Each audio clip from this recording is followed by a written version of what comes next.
Pois é, sou eu. Estou recebendo aqui na bancada do CBN Mazel, tenho o prazer de receber Luiz Eduardo Simões, economista, e Fátima Prividelli, também economista. O Luiz é coordenador do curso de Economia da UFAL, a Fátima é professora da UFAL, da Universidade Federal de Alagoas. Eu queria conversar com o Luiz e a Fátima agora, fazendo um paralelo. O que é que está acontecendo na Argentina? Tem uma briga política, mas tem também todo um drama econômico na Argentina, principalmente agora com o chamado congelamento de preços. Que foi o congelamento, aquele famoso tabelamento de preços, né, que o governo adiantou com os supermercados, e praticamente repetindo o que Sarney fez aqui. Só que lá vai ser mais fácil achar boi gordo, viu? O que não falta na Argentina é boi gordo. Bom, mas veja só, a Argentina é um país sui generis. Teve um dos índices de vida, de qualidade de vida mais alto no início do século passado, por volta dos anos 20. Era a Suíça sul-americana, com índice de urbanidade, livrarias, crianças matriculadas em escola, qualidade de vida boa. Agora, não teve um processo de industrialização semelhante ao que ocorreu no Brasil. O Brasil foi mais profundo, o processo de industrialização, mas não tinha qualidade de vida que tem os argentinos, mas os dois têm um ponto comum, que é aquela mazela latino-americana de se agarrar às commodities e não manufaturar, não industrializar. Parece que isso é um erro histórico, né, Luiz? Isso a gente não consegue, parece que não consegue se livrar dessa questão, não. Porque, veja só, principalmente porque a Argentina forneceu e o Brasil forneceram, do ponto de vista econômico, commodities, durante muito tempo para o mundo. Isso depois, no início do século XIX, né, do século passado, e no século XX, na verdade, isso depois os Estados Unidos ocuparam esse espaço até. Hoje dominam tudo e nós ficamos na rabeira. Você que tem mestrado, doutorado, na verdade, em economia argentina, o que é que diz sobre isso? O que é que me diz sobre isso? Bom dia. Bom dia, Manuel. Bom dia, ouvintes. Bom dia, Manuel. Bom dia a todos. Bom dia, Fátima. Bom dia, Luiz. Então, a Argentina é o que o pessoal classifica na história econômica. A minha análise está correta, inicial? Olha, sua análise está corretíssima. Obrigado. Não tem problema nenhum. Inclusive é o que eu escrevi. Tem muita coisa ali que eu lembrei de ter escrito no meu doutorado e de ter visto pela bibliografia do doutorado, né? Agora, tem uma coisa aí que é interessante. A Argentina é um dos casos sui generis na história econômica de regressão econômica. Regressão econômica. Vou dar um exemplo. Se você pegasse o Brasil e a Argentina no começo do século XX, um observador qualquer e dissesse, olha, qual desses dois países tem condições de ser um país, vamos dizer assim, desenvolvido, rico, no final desse século? O observador diria, a Argentina. A Argentina foi um dos primeiros países do mundo a ter metrô.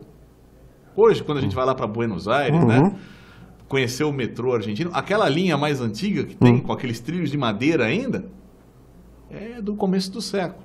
Do começo do século passado. Certo. Agora, o que aconteceu com a Argentina é uma coisa um pouco mais dramática do que aconteceu com o Brasil no campo de confiar-se nas commodities. Porque no caso argentino, confiar nas commodities, confiar na exportação de produtos primários, era uma estratégia inteligente. Sabe por quê? Eles exportavam carne bovina, enquanto a gente exportava café e açúcar, que era de sobremesa. Então, eles abasteciam praticamente a Europa inteira com carne. Abasteciam os Estados Unidos com carne. Aí os Estados Unidos foram tomando, claro, exatamente, ao longo do século, a fatia da Argentina. Né? A Argentina... Mas isso é um grande erro apostar só nisso. Ficou assim, achando, isso vai ser a nossa vida inteira, vai ser assim? Essa é uma das coisas que fazem a gente pensar se apostar né, nas exportações primárias é uma boa estratégia. Vide que os caras apostaram em carne, né? Apostaram em produtos primários e estão aí nessa situação. Nós também fizemos isso, né? Sim, mas nós fizemos com um produto ainda mais arriscado. Um produto de sobremesa. Café e açúcar. Exatamente. Né? Agora, o caso da Argentina, a gente costuma dizer que a Argentina e o Brasil têm algumas situações que são muito parecidas, sobretudo a partir dos anos 80, nas políticas de controle inflacionário. Né? Brasil e Argentina são países irmãos realmente na América Latina, em processos políticos e tudo. Agora, esse tabelamento dos preços que a gente vê agora, ele tem uma diferença sutil para aquele da época do Sarney. Deixa eu fazer só uma piada aí, posso fazer? Claro, por favor. A Argentina não é um país irmão, é um país amigo. Sabe por quê? Porque amigo a gente escolhe, né? Então é país irmão, tá vendo? Exatamente. Irmão. Com irmão a gente briga, né? A gente sai do tapa às vezes e tal. Concordo. Agora, no caso da Argentina, esse tabelamento que eles fizeram nos preços não tem exatamente as mesmas condições do tabelamento que a gente viu em 1986 no Brasil. Sim. Né? Que ali foi geral, né? Isso, exatamente. Ali na época do Plano Cruzado, nós vimos o pessoal ditar a lista de preços na televisão. É claro que aí a gente tem que colocar uma coisa em perspectiva. Que é a principal diferença, acho eu, da situação do Brasil de 86 para a Argentina de 2012. Né? 2013, vamos dizer assim. O Brasil estava saindo de um ciclo autoritário, com um problema de inflação elevada, e estava com uma política de controle inflacionário de uma inflação de 20 anos para evitar a escalada de preços. No caso da Argentina, o que aconteceu foi uma série de políticas anti-inflacionárias que aconteceram nos anos 90, políticas essas desastrosas, que resultaram numa crise nunca antes vista na história da humanidade, né, em um país, em 2001, o tal do Corralito, todo mundo se lembra muito bem ainda. E aí os 10 anos seguintes foram anos de reestruturação econômica, de recuperação econômica da Argentina.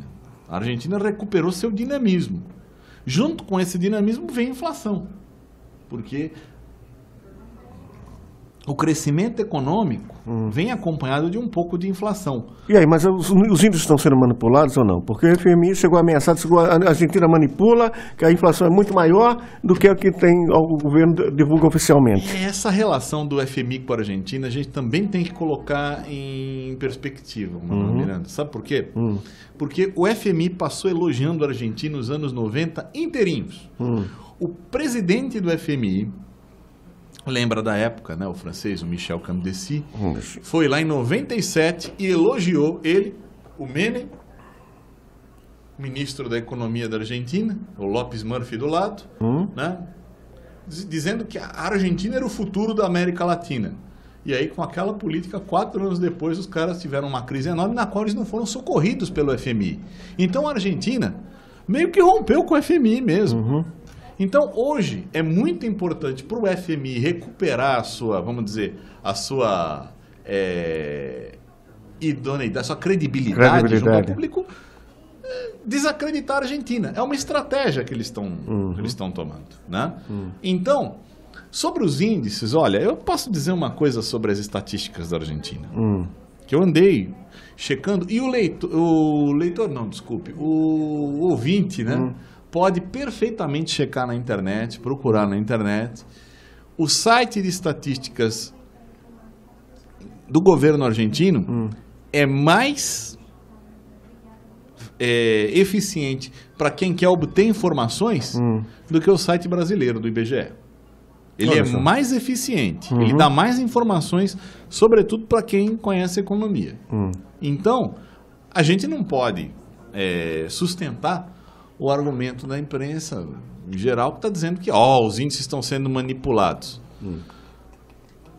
Não dá para negar também completamente, quer dizer, porque não somos nós que estamos fazendo os índices. Claro, né? É mais ou menos aquela lógica da cozinha do restaurante. Agora, a cozinha do restaurante argentino tem vidros. Você consegue passear pela cozinha? Você consegue visitar a cozinha? No caso, fica meio difícil a gente dizer que eles estão manipulando mais ou menos do que os nossos dados são manipulados aqui também, né? Agora, veja só.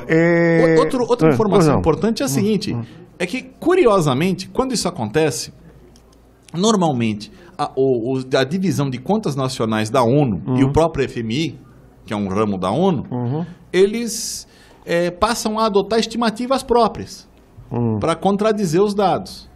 E isso não está acontecendo. Eles estão usando dados do INDEC para informar sobre a economia argentina. Então, estão baseados em quê para dizer que esses dados estão sendo manipulados? Agora, fazendo um paralelo aqui com o Brasil, aí eu queria ouvir a Fátima também, né? Fazendo um paralelo aqui com o Brasil, veja só.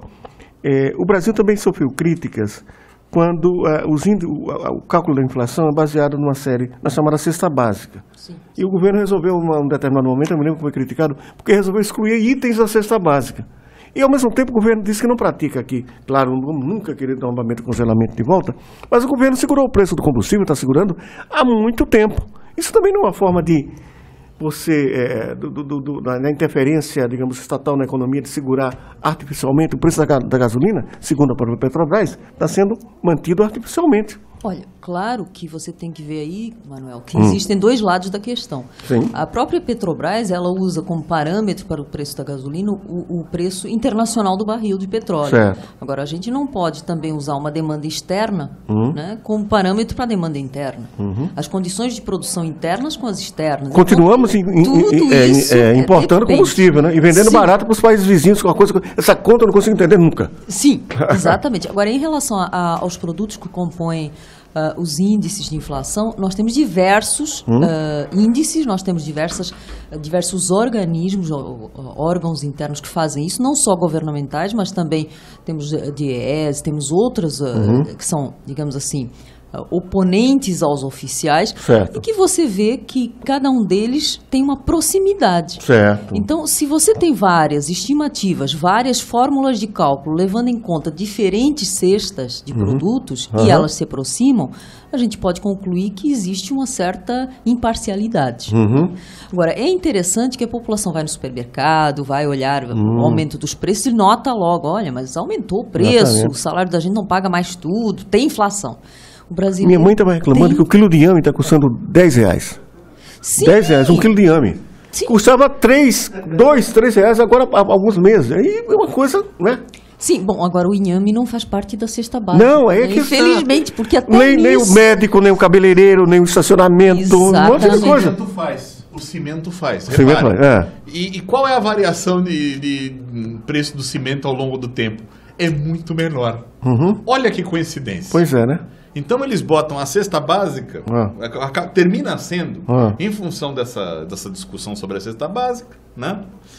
Ela termina sendo meio que um jogo do governo procurar, quais são os produtos que têm menos elasticidade isso aí. em relação à variação de preços, né? É assim, é procurar o lobo aonde ele não está. Procurar certo. seu lobo aonde ele não está. E pior ainda, é ignorar as disparidades regionais. Né? Sim, é isso aí. Isso que é um questão. problema. Você coloca uma cesta de produtos como se todas as cidades do Brasil, como se toda a população consumisse de igual forma. Por exemplo, erva mate aqui, que tal? Aqui não tem quem toma chimarrão, não. Quente? Não é? Que é isso, né? Agora, água de coco. O pessoal lá em Gramado. Não tem como também, né? Também não tem, né? Então, essas coisas. Então, você pode ver uma questão que a gente tanto pode manipular entre aspas, né, os dados para cima como para baixo. Claro, né? exatamente. Agora, o que a dona de casa está sentindo, o que eu sinto como uma dona de casa também, que eu vou no supermercado, eu vejo que os produtos que eu mais consumo, eles estão com um preço mais elevado. Exatamente. A carne nem se fala, os próprios produtos típicos aqui do Nordeste estão mais caros. Então, a gente começa a investigar o porquê desse encarecimento. Será que já é uma especulação em cima do aumento dos combustíveis? Será que o pessoal já está repassando isso para os preços? Espera aí, tem uma experiência aqui que eu como secretário-geral da administração doméstica lá em casa... certo, é você? Eu sou assessor. Né? Agora, eu tenho que contar uma experiência que o consumidor aqui também tem que tomar. Nós fomos a um supermercado, não vamos falar qual, Sim. tá? E olhamos o preço do peito de frango, porque nós temos que sustentar 2 gatos lá em casa. Né? não temos filhos, mas nós temos 2 gatos. E os gatos são sustentados a carne de frango. Poxa né? vida. Agora, não, mas tem uma justificativa depois para isso. Os caras comem bem lá em casa. Agora, o preço do quilo de peito de frango estava R$14,90. Sim. E 90. Quer dizer, muito acima do que a gente estava acostumado a pegar. Bom, eu olhei para a cara da Fátima, a Fátima olhou para minha cara, não vamos levar peito de frango, vamos olhar em outro lugar, vamos tentar olhar em outro lugar. Achamos mais barato. Então o consumidor, ele tem que ter aquela educação financeira de chegar e falar assim, não vou levar aqui, eu vou fazer pesquisa de preço. Pois é, aí a Fátima falou isso no nosso último bate-papo, mas entra em razão custo-benefício, tudo bem. Tu gasta o combustível para você ter nesse mercado aqui, o peito de frango está R$14,90, mas do lado de baixo ele está R$10. Compensa você descer lá, daqui, digamos aqui? Compensa, não precisou sair da rua, Manuel. Tudo bem. Aí nesse caso, eu tô falando, sim. Nesse caso, tudo bem. Você precisou sair da rua. Verdade, mas em outros casos, você tem que sair, né? Mas, na verdade, é uma atitude da população. Veja, na medida em que você vai e não compra o produto, você está dando uma resposta para o lojista. Então, se a atitude do consumidor é escolher preço, mesmo que ele acabe trocando 6 por meia dúzia, digamos assim, com o cálculo do combustível, do tempo que ele perde, é uma resposta que é dada. O que não pode se fazer é comprar e se tornar refém do estabelecimento por até uma certa falta de tempo, digamos assim. Hoje em dia nós temos aí estabelecimentos funcionando quase que 24 horas, até 10 da noite. Então, vale a pena fazer uma certa pesquisa de preço. Existe, inclusive, uma outra questão como consumidor que é importante, é você se garantir, seja no restaurante Aquilo, seja no fast food, onde quer que você vá, que o alimento que você está pagando, que aquela balança está certa, ou seja, tem que lutar pelo seu direito consumidor. Né? Pois é. Luiz, só pra isso não é ser chato. Não, isso não, exatamente. Isso é ser esperto com o seu bolso. Então, só para a gente concluir, que o nosso tempo está acabando, então a Argentina errou. A Argentina errou ao fazer o quê? Nessa questão do supermercado, chegar lá e tabelar os preços. Olha, eu não diria que os argentinos erraram, porque o contexto deles é outro, né? O contexto deles é outro. A gente não pode dizer logo de cara que uma política econômica está errada ou está correta antes de ver o resultado dela. Vamos dizer. Vamos ver como é que vai se comportar o mercado. Porque agora exatamente, uma coisa interessante é o seguinte, não foi um tabelamento para todos os produtos, foi um tabelamento para uma determinada faixa de produtos e em supermercados. Porque a gente aqui corre o risco de dizer, a política está errada. Aí os caras não resolvem o problema. Esse negócio da China, a China proibiu agora comercial de artigos de luxo. E aí? Aí estabeleceu esse você pode fazer comercial, esse você não pode fazer comercial. Eu acho que eu nunca vi medida semelhante na área econômica. Nunca vi nada nesse sentido. Posso dar um exemplo interessante da China? A China frequentemente é recomendada